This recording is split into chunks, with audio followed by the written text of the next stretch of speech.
Berbeda dengan unjuk rasa lainnya, jika biasanya pengunjuk rasa dengan sekelompok orang dan diiringi orasi, namun seorang aktivis di Jambi berunjuk rasa seorang diri tanpa melakukan orasi.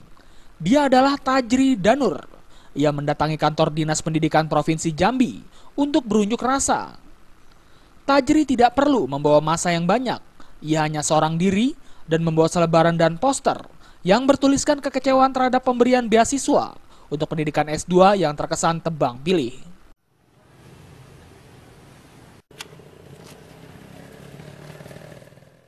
Aktivis ini menilai hanya anak dan kerabat pejabat serta orang-orang tertentu saja yang mendapatkan beasiswa tersebut. Selain itu, beasiswa juga ada indikasi tekanan politik, sehingga masyarakat yang tidak ada hubungan dengan pejabat dan politikus terabaikan.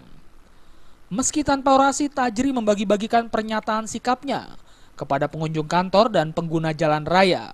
Meski hanya seorang diri, aksi ini juga mendapatkan pengawalan dari pihak kepolisian. Dari Jambi, Osrizal melaporkan.